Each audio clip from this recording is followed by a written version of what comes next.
Right now, in a drawer somewhere in your house, there is a small booklet that decides whether you're allowed to leave your own country. We treat it like it's always existed. It hasn't. For most of human history, you could walk from one kingdom into another and nobody asked you for paperwork. So where did this idea come from? That a piece of paper should decide where a person is allowed to stand. The earliest trace of anything like a passport shows up around 450 BC in the Hebrew Bible. A Persian official named Nehemiah asks King Artaxerxes for a letter addressed to the governors of the lands beyond the Euphrates, asking them to let him pass safely on his way to Judah. That's it. That's the whole invention. A letter from someone powerful saying, "Let this person through." For the next 2,000 years, that's basically what a passport was. Not a government system. A personal favor. Kings and emperors would write letters of safe conduct for messengers, merchants, and diplomats. The word passport itself is thought to come from French, passeport, meaning to pass through a port or a gate in a city wall. It wasn't about crossing a national border. It was about getting past a specific checkpoint, a city gate, a mountain pass, a harbor.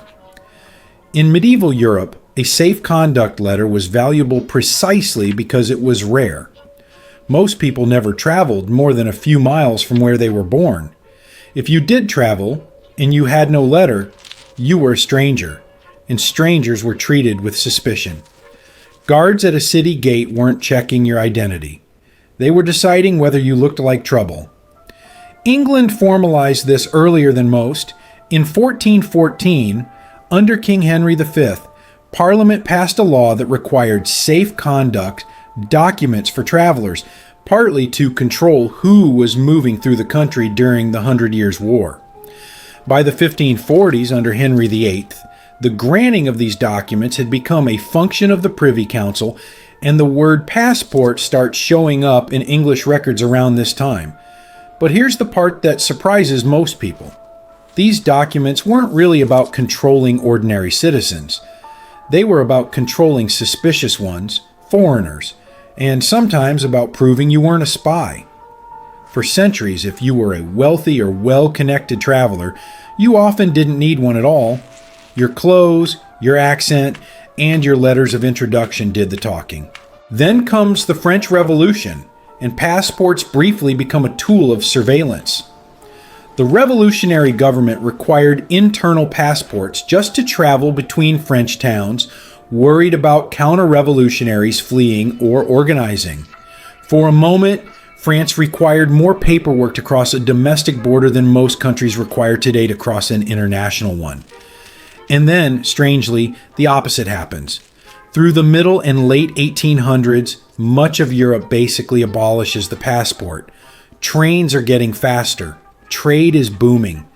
Governments start to see border checkpoints as a drag on commerce, not a source of security. By the early 1900s, you could travel from Paris to Berlin to Moscow with barely a document to your name. Some historians call this the golden age of passport-free travel. It didn't last. World War I changes everything.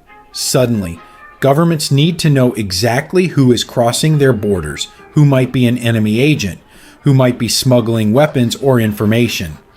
Nearly every country in Europe reinstates mandatory passports between 1914 and 1918, and this time they don't take them back down.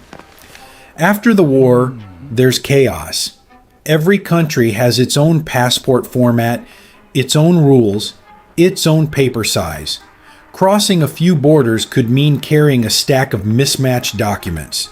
So in 1920, the League of Nations holds a conference in Paris specifically to standardize what a passport should look like.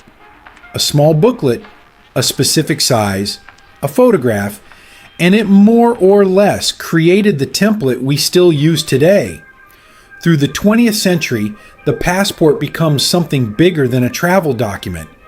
During the world wars, it becomes a matter of life and death. Refugees fleeing persecution live or die based on whether a country will stamp their papers. After the wars, the passport becomes a form of identity, a symbol of citizenship, and eventually a status marker. Some passports open almost every border in the world with no visa required. Others open almost none. Today's passport looks nothing like Nehemiah's letter, but it does the exact same job. It's a piece of paper, or now a chip, that tells a stranger at a gate, you can trust this person to pass. The technology changed. The photograph, the machine-readable strip, the embedded chip that stores your fingerprint. But the core idea is nearly 2,500 years old. Someone with authority is vouching for you, so someone else with authority will let you through. Which raises the question nobody asks anymore. For most of history, moving freely across the earth wasn't something you needed permission for. It was just something people did. The passport didn't exist because humans needed a new right. It existed because governments needed a new form of control. And once that control existed, it never really went away. So the next time you hand your passport to someone at a counter, you're not just showing your identity. You're taking part in an idea that started with one man asking one king for one letter 2,500 years ago. Let this person through.